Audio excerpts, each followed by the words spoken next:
안녕하세요, 친구들. 해니의 동화나라. 오늘은 파스칼 브리크네르가 글을 쓰고 장피에르 케를록이 각색하고 마이아나 이토이츠가 그림을 그리고 이정주님이 옮긴 아빠의 뽀뽀 상자를 읽어줄 거예요. 친구들은 아빠와 잘 지내는 편인가요? 오늘의 주인공 아빠는 작고 귀여운 아기 줄리를 어떻게 대해야 할지 잘 모르겠대요. 그래서 자꾸만 바보 같은 실수를 하곤 하는데요. 과연 아빠는 줄리와 잘 지낼 수 있을까요? 그럼 이야기 속으로 함께 슝 들어가 보아요. 아빠의 뽀뽀 상자. 드디어 작고 귀여운 아기가 태어났어요. 엄마와 아빠는 줄리라는 예쁜 이름을 지었죠. 엄마는 행복한 표정으로 아빠에게 말했어요. 아유, 귀여워. 여보, 이 작은 손 좀 봐요. 10손가락이 다 있어요. 아빠는 기분이 이상했어요. 처음으로 아빠가 되었거든요. 뭘 어떻게 해야 할지 모르는 아빠는 줄리를 힐끗 쳐다보고는 텔레비전을 보는 척 했어요. 줄리를 보러 온 사람들 모두 감탄에 소리쳤어요. 어쩜 이리 예쁠까? 눈이 엄마를 꼭 닮았어. 아빠 얼굴도 있는데? 아빠는 작고 신기한 생명을 물끄러미 쳐다봤어요. 옹알옹알 소리를 내고 팔과 다리를 버둥거리는 모습이 아빠의 눈에는 통통하고 발그레한 개구리처럼 보였죠. 좋은 아빠이자 좋은 남편이 되고 싶었던 아빠는 엄마를 도와주려 애썼어요. 하지만 서툴러서 문제만 일으켰죠. 지난 밤에는 젖병 꼭지를 잘못 채우는 바람에 우유가 줄줄 새고 말았어요. 우유에 홀딱 젖은 줄리는 이내 울음을 터뜨렸죠. 응애, 응애. 아침에는 딴 생각을 하다가 똥오줌이 묻은 지저분한 기저귀를 그대로 채우기도 했어요. 줄리는 또 한 번 울음을 터뜨렸죠. 응애, 응애. 시간이 지나도 아빠는 익숙해지지 않았어요. 물건을 떨어뜨리거나 발을 헛디뎌 넘어지기 일쑤였어요. 깜빡깜빡 건망증도 심해졌어요. 한 번은 줄리를 태운 슈퍼마켓 카트에서 짐만 꺼내어 차에 탄 적도 있었어요. 뭔가 허전한 아빠는 엄마에게 물었죠. 이상하네. 뭔가 빠진 것 같은데 뭘까? 다행히 엄마가 제때 나타나 아빠가 저지르는 바보 같은 실수를 바로잡았어요.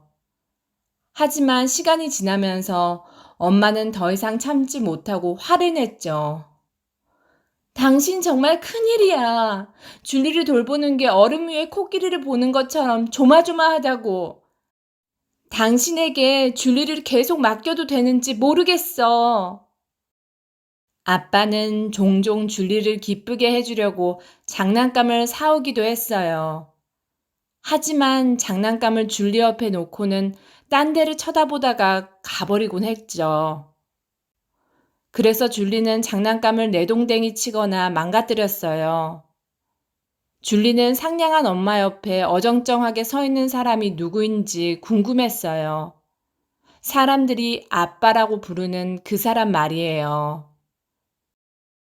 줄리가 말을 할 수 있다면 아마도 이렇게 말했을 거예요.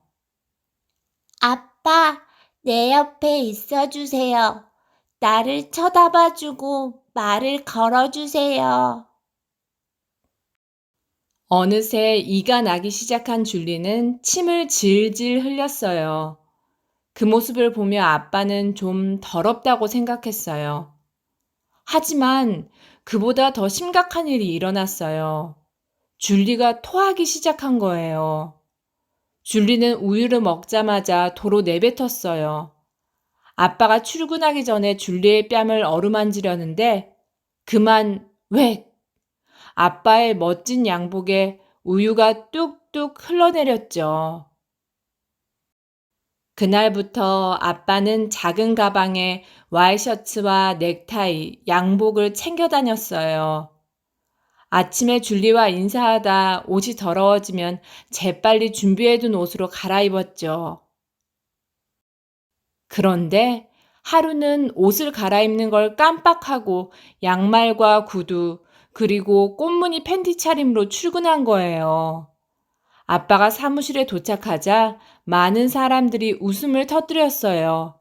다들 아빠가 제정신이 아니라고 생각했죠. 결국 경찰이 아빠를 집에 데려다 주었어요. 아빠는 현관에 들어가면서 엄마도 깔깔 웃을 거라 생각했어요. 하지만 엄마는 말하기도 힘들 정도로 울고 있었어요. 줄리가 너무 창백해. 어서 병원에 가야 해. 의사는 줄리가 우유를 뱉을 때마다 요리조리 피하면서 말했어요. 이 아이는 아주 심각한 뽀뽀 결핍증에 걸렸습니다. 병을 치료하려면 아이에게 뽀뽀를 듬뿍 해줘야 해요. 뽀뽀 상자가 있다면 좋을 텐데 요즘은 만들지 않아서 아마 골동품 가게에서나 찾을 수 있을 거예요. 그거라면 자신 있어요. 아빠는 곧장 집으로 달려가 인터넷을 검색했어요. 그러고는 기뻐서 방방 뛰었죠. 여보, 뽀뽀 상자를 파는 곳을 찾았어! 골동품 가게에는 오래된 물건들이 산더미처럼 쌓여 있었어요. 가게 주인은 파란색 도자기로 된 작은 상자를 꺼내왔어요. 이 뽀뽀 상자는 텔레비전 리모컨과 비슷해요. 뽀뽀를 보내고 싶은 사람을 향해 상자를 놓고 원하는 뽀뽀를 고른 후에 단추를 누르면 돼요. 주인은 아빠를 겨누어 단추를 눌렀어요. 그러자 상자 뚜껑이 열리면서 뽀뽀 하나가 날아와 아빠의 코끝에 사뿐 내려앉았어요. 얼마에 파실래요? 아빠가 물었어요. 이건 아주 희귀한 물건이랍니다. 아빠는 어마어마한 값을 치렀어요. 한 달 동안 버는 월급의 몇 배나 됐죠. 하지만 뽀뽀 상자의 효과는 엄청났어요.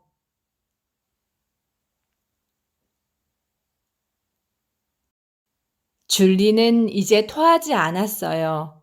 금세 살이 포동포동 오르고 얼굴색도 다시 발그레해졌어요. 뽀뽀 상자의 단추를 누르면 온갖 종류의 뽀뽀들이 나비떼처럼 줄리에게 팔랑팔랑 날아갔어요. 헤헤헤. 줄리는 앙증맞은 두 손을 흔들면서 좋아했어요. 하지만 이 행복은 오래가지 못했어요. 여느 밤처럼 아빠는 뽀뽀 상자를 들고 줄리에게 갔어요. 그러고는 달콤한 밤 뽀뽀라고 쓰인 단추를 누르려는데 그만 양탄자에 발이 걸려 휘청거리다가 뽀뽀 상자를 떨어뜨렸지 뭐예요. 와장창 쨍그랑.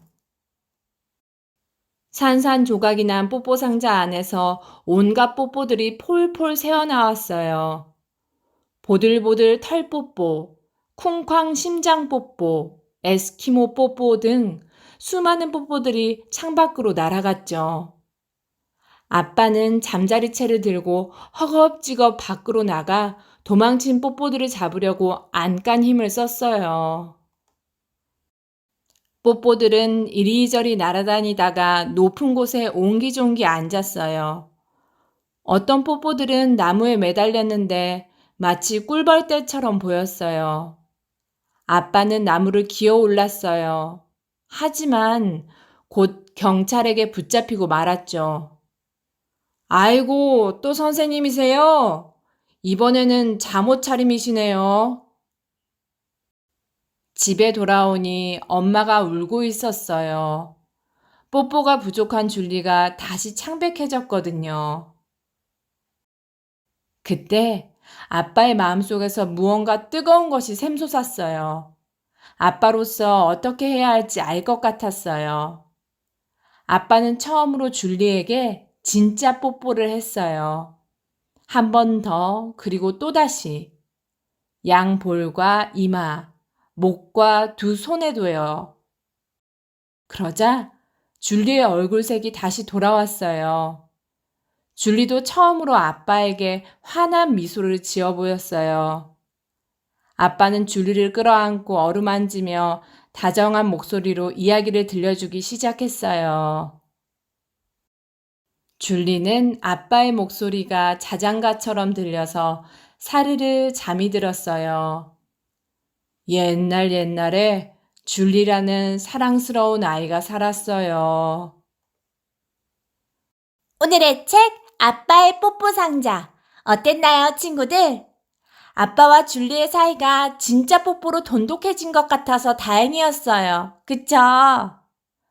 오늘은 우리 친구들이 아빠, 엄마랑 뽀뽀를 잘하고 있는지에 대해서 이야기를 나눠보고, 만약 뽀뽀를 그동안 안 했다면 오늘만큼은 뽀뽀를 잔뜩 해주는 시간을 가져보면 좋을 것 같아요. 마지막으로 오늘도 해니의 동화나라 재미있게 들으셨다면 구독과 좋아요, 알람 꾹 눌러주세요. 그럼 다음 시간에 또 보아요. 친구들, 안녕!